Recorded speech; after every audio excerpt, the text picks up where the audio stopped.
So, after yesterday's late-night ambush against the Dodgers, L.A. Fitting the Cubs for dentures tonight, a 12-4 final. This was not how Craig and the fellas drew it up, and all the fans that we've heard so much about, they apparently thought that this one was clearly over, as it was an 8-run victory for the Dodgers, but fans, they were headed for the exits way earlier than that. There's going to be a rubber game, and that goes down tomorrow. Game 2 of the series going in favor of Dave Roberts and company. With that said, come on in. This is Cubs Postgame Live, presented by Flight by Yuengling, the next generation of light beer. I'm Cole Wright. That's Elise Menaker. And Elise, the 10-game winning streak, it came to an end. But the good news is tomorrow's a new day, and they can start up a brand new one, right? Yeah, and just like that, you know, we were enjoying all the wins last night, just between the offense and the defense.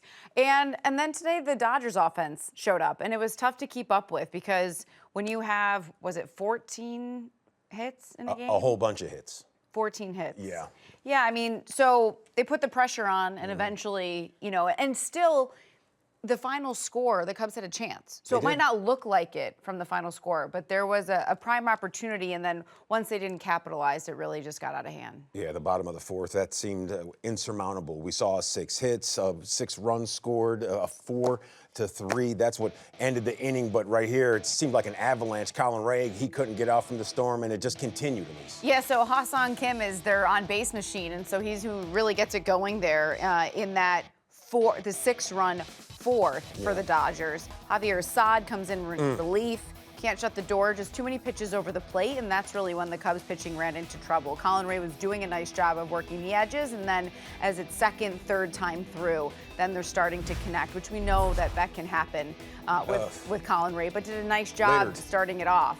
So this is what I'm talking about with all of the hits, and particularly look at that 7 through 9 or even 6 through 9. I mean, they had half the hits. They had 6 RBIs, so they're knocking in half the runs. So when the bottom of the order is doing damage like that and then turning over to the top with this Dodgers lineup, that's just going to be hard to beat, especially when you don't capitalize on the opportunities that you have, like the Cubs didn't do in that 6, because that was really their prime opportunity. And then after that, it was just tough to come back. Yeah, when you have bases loaded in the top of the 6, and then you punch out back-to-back times and the dribbler back to the pitcher, that's an opportunity that was squandered, at least. Yeah, and more than anything, you want the ball put in play. You want to make something happen. You know, the Cubs have done a really good job of that when it was during their win streak. And unfortunately here, this is just a slider that Dansby swings through. Same thing for Pete Crow Armstrong. And then Miguel Amaya is the last hope, and he puts it in play. But against 100, it's hard. And, you know, just an easy play for the pitcher. So that was one of the more disappointing moments, just because, yes, the score was 8-4, but man, when you have 3 chances like that, and with the way the guys have been swinging it, especially Dansby, you're thinking almost they can cut that lead in half at Even least. if you could have chipped away and just scored 2, possibly 3 runs, that would have been what you were looking for. But one thing that you love to see in this game is the way Big Mo played once again. Moisés Ballesteros. To drill the ball, driving it to all fields. I have loved watching him hit from the moment that he has come up. Oh, yeah. Even in the minors, it doesn't even have to be, you know, up in the big leagues, but he has continued it at this level, and that's been the fun part. And really what stuck out about the at-bats today is he was seeing a lot of pitches. So in his first 2 at-bats, he's seeing 16 combined pitches. So he's really getting a good look at Sasaki, connects with this one, hits another home run on the season. Everything is so free and easy with him. But, you know, he's also really calculated at the plate. Even though we might not see the wheels turning, he's evaluating, he sees the pitches. His bat to ball is just so good, and his timing is so good that when he connects, it's easy power or it's easy hits. I mean, that's how he's making it look right now. So he was definitely part of the beginning when you're scoring the runs and you're trying to come back, that he's part of that, and he's doing that consistently. And he definitely thinks hitterish. He jumps in that batter's box and knows, okay, first pitch, more times than not, they're trying to get that first pitch in for a strike. What am I going to do? I'm going to cook him immediately.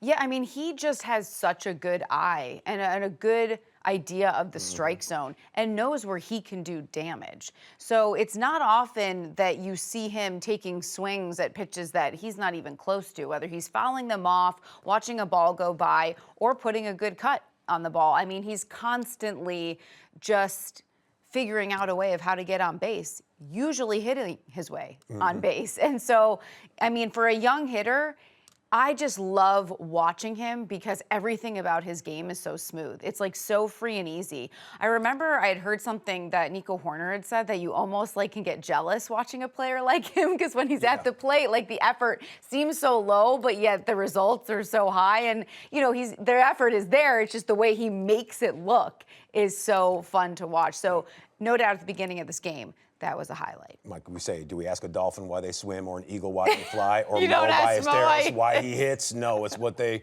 were born to do. Unfortunately, today, not able to push enough runs across to defeat those reigning back-to-back World Series champion Dodgers. But tomorrow it's a new day, and the fellas, they're looking to go 2-1 versus this LA squad. We'll continue to let you know how everything's going, and we'll show you how everything unfolded tonight. That's next right here on Cubs Postgame Live.